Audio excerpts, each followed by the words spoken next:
Clément Gignac est l'économiste en chef de l'Industrielle Alliance à Québec. Clément Gignac, bonsoir. Bonsoir. On sent de la nervosité, pas mal plus de volatilité là sur les marchés boursiers. La chute d'aujourd'hui nous signale quoi?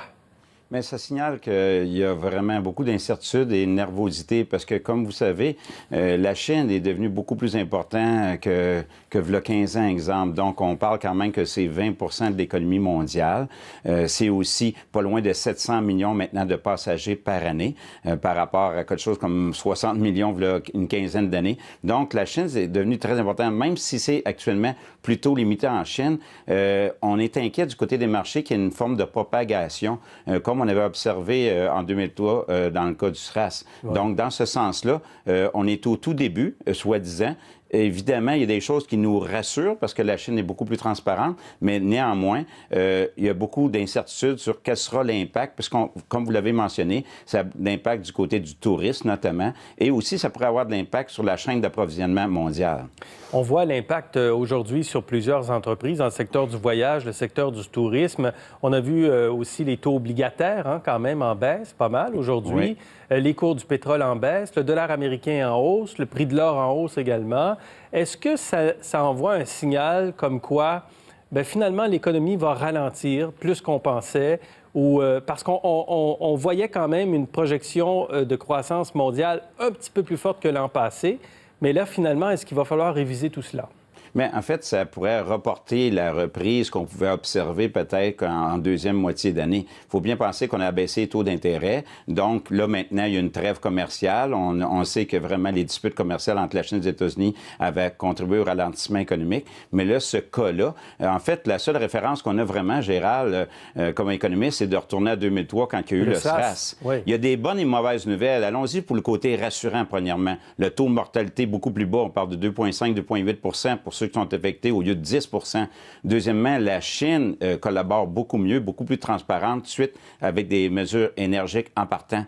Par contre, ça peut prendre jusqu'à 2 semaines avant que quelqu'un se réalise qu'il y a les symptômes qu'il peut l'avoir attaqué. Et qui plus est, on a maintenant une économie mondiale beaucoup plus intégrée. Le nombre de passagers, maintenant, c'est 4,2 milliards par année de touristes versus 1,5 il y a 15 ans. Donc, c'est pour ça que c'est un peu prématuré à savoir l'impact, mais il y aura un impact certain, oui. Gérald, selon moi, sur l'économie mondiale. Mais quand on regarde les chiffres de 2003, on a parlé d'un impact mondial évalué à 40 milliards à cause du syndrome respiratoire sévère, le SRAS, et un effet de 0,1 sur le PIB mondial.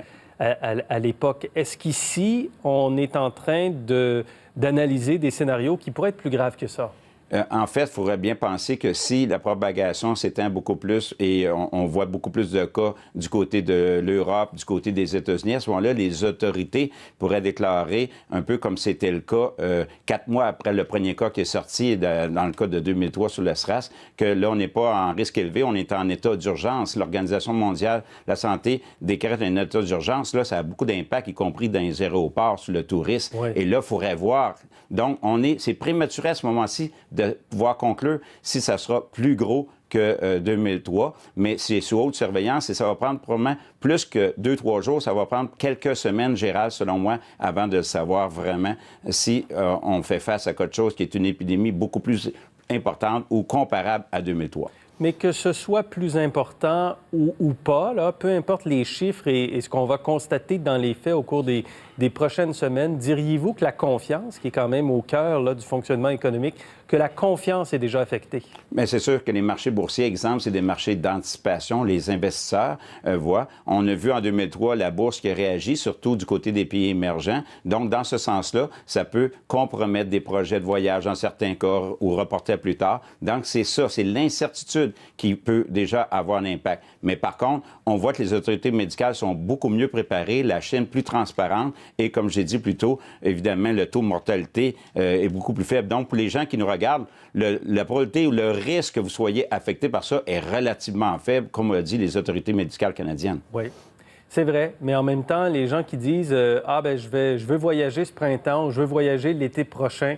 Il y a des gens qui vont commencer à se poser des questions s'ils doivent le faire, aller se placer dans un avion alors qu'on ne sait pas ce qui va se passer. Exemple, il faut distinguer entre les risques sont relativement faibles de contracter le coronavirus pour ceux qui nous regardent aujourd'hui au Canada, mais les impacts économiques, eux, faut pas les négliger parce que ça peut compromettre des projets de voyage. On le voit à la réaction à la bourse, mais aussi la chaîne d'approvisionnement mondiale est beaucoup plus intégrée que ne l'était il y a 15 ans. Maintenant, les manufacturiers font affaire avec beaucoup de manufacturiers chinois. Donc, si tout à coup, la Chine, comme ça a été annoncé récemment, va prolonger peut-être le congé, extensionner des fermetures d'usines au-delà du congé du Nouvel An, bien là, on va commencer à avoir l'impact sur l'économie mondiale, évidemment. Ça change la donne pour les banques centrales, dont la Banque du Canada?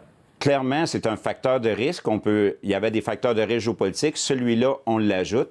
Selon moi, ça va amener possiblement les banques centrales à pouvoir être beaucoup plus rapides et possiblement d'y aller d'un assouplissement supplémentaire si jamais les choses se détériorent ou l'état de propagation augmente.